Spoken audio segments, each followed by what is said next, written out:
right, no be smart, Wike don't come back to PDP. Can they advise them again? Say, as it be like this, if they want make headway for 2027, may they carry person from South enter presidential as their presidential candidate. As it be like this, so PDP states they confused and plenty people don't they talk say this one won't make it come like this now with this kind of advice. Say now to scatter PDP finally be that to say so that you go carry credit to give Bola Ahmed Tinubu. Well, too many people don't they talk with different opinion. I go like make you watch this video, see the way Abati take dissect this Wike opinion. Hey, my brother, no be smarting. Watch this video and they come back. No be smarting for studio this morning. Discussing the reactions trailing the media parley organized by the Minister of the Federal Capital Territory, Nyesom Wike, on Monday. The minister, who made a surprise appearance at a high-stakes PDP Governors Forum meeting in Abuja on Sunday, reaffirmed his commitment to the People's Democratic Party. Wike advised the party to zone its 2027 presidential ticket to the south and warned against repeating the mistakes of the 2023 elections, where failure to adhere to zoning principles caused internal divisions and defeat. Let's listen in before we take some reactions. Let this game. But we will do this. It will not work. Not tomorrow. I say, Wike is telling you that, look, stop this here smartness. So you don't see your party coming out victorious in 2027 election with the situation on ground now? When you send president to where? If they can't send president to the north? No. For your excellency, with yes, I told them. See, the point is selfishness can kill a system. Take, for example, if Mr. President runs, for example, and wins, for example, 2027, by 2031, APC will send their presidential ticket to where? To the north. PDP will do what then? Then you come back again and say, no, since APC have gone to the north, let's keep it in the north. I mean, what kind of smartness is that? Nigeria today say the south is occupying the presidency. Why not as a party? Come out openly now. Our presidential candidate will also come from the south. Now, you don't want to do that. You want to play the same game. You play the 2023. It will backfire. And when it backfires, it's all these people did this, people did that. It will backfire. And I tell people, this smartness don't help you. Not tomorrow I say, Wike is telling you that, look, stop this here smartness. All right, Wike is advising the PDP to stop the smartness. I mean, Sunday was quite a day, wasn't it, Dr. Abati? When we saw that video of, Minister Wike, attending that meeting. And I understand that he was actually invited to that meeting, which really puts our political landscape in some sort of, I don't know what to call it, whether jeopardy or not. But, like I said, we want to discuss some of the reactions from this parley and the fact that, the PDP, Wike has now, re-emerged as a serious stakeholder in the PDP. Let me take this one from Dr. Udo, who wrote, now, 2027 is shaping up exactly the way some of us expected. Wike and his group are once again pushing the Southern turn agenda. They plan to front Sheyi Makinde for the presidential ticket. But now, I have even more clarity on the likely combination of political moves they may employ. Pushing Makinde alone won't be enough. I anticipate Wike will attempt to outmaneuver Peter Obi, just like he did in 2023. Here is how I think it will play out. Wike will rally his team around Makinde for the PDP presidential ticket, while also reaching out to Peter Obi with an offer. They'll support him in the 2027 elections if Makinde loses the ticket to Atiku.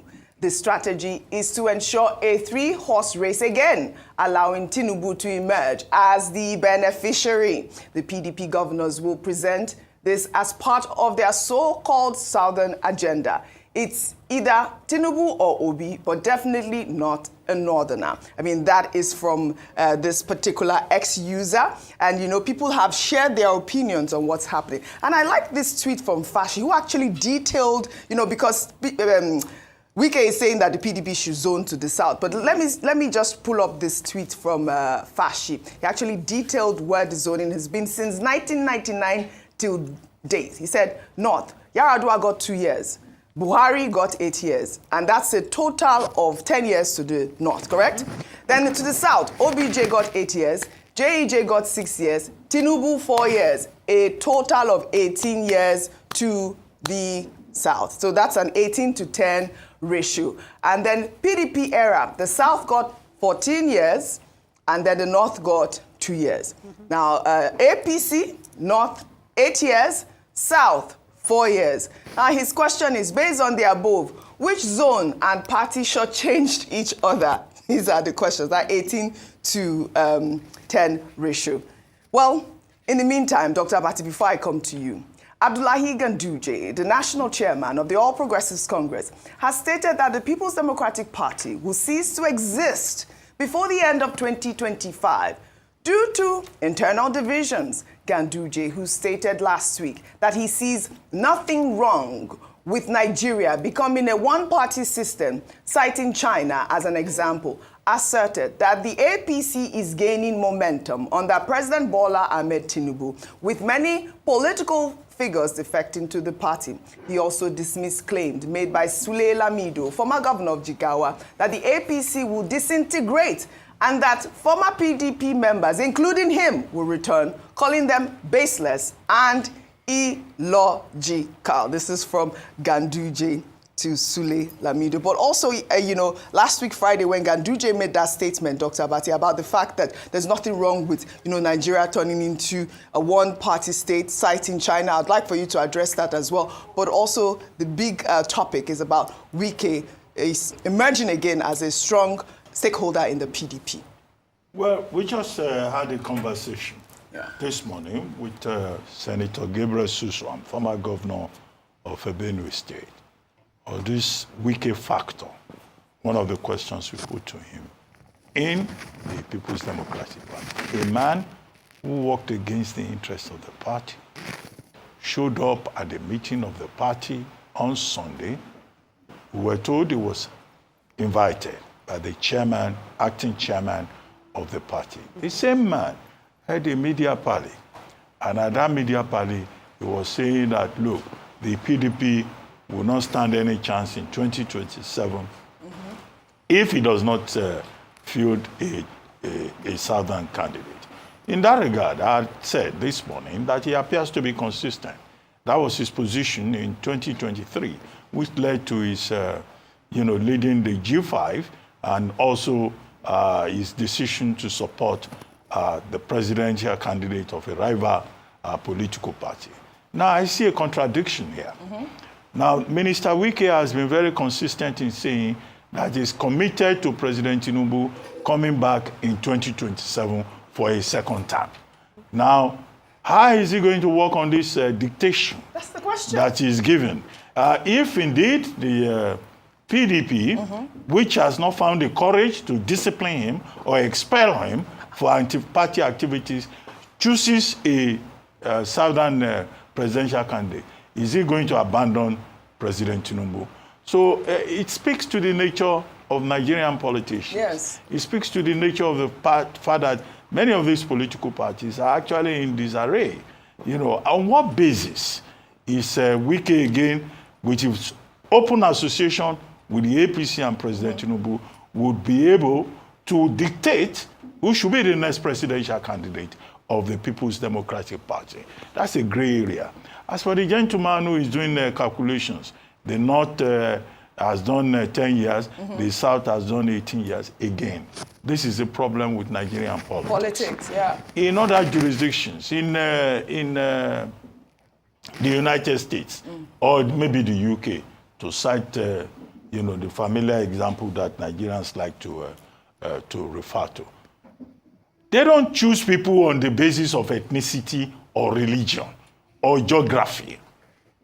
Look, our democracy is not going to move or make serious, far-reaching difference until we get to a stage where there is meritocracy, until people are chosen on the basis of what they can do, what they can achieve, what difference that they can make, not on the basis of whether they come from Ekulobia or they come from Ekulobia.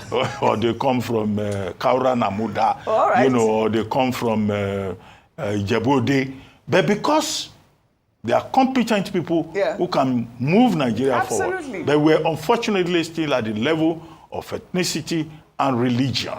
And that's why we are counting, years spent by the North or South, or, as if we are counting beings.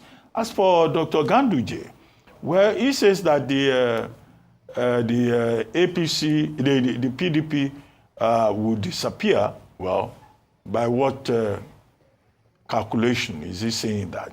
But the more important thing that he was talking about is not just about saying 2027 is a done deal for APC and President Tinubu. It's his talk about one-party state. Yes. Now, I wrote an extended piece today, back page of This Day, in which I interrogated this connection between the factions, which Ganduje is obviously excited and over-enthusiastic about, and also, the possibility of a one-party state. A one-party state is the very antithesis of multi-party democracy.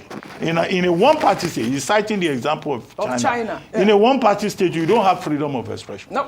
You don't have your fundamental human rights. In fact, if you dare express an opinion, you will be crushed. There's death penalty for corruption. Whatever. It's a draconian, authoritarian system that you find, we found in Nazi Germany, in Mussolini's Italy, and also in China, in North Korea, in Cuba. Is that the kind of thing he wants for Nigeria? Where was he when civil society was fighting for the exit of military rule in this country and return to civilian rule? The whole struggle for civilian rule, civilian democracy, was about people having rights, people having the opportunity to make free choice. And here is the chairman of a political party in 2024 calling for a reversal of all those gains. Oh, God. Some of these people. Dr. Martin, short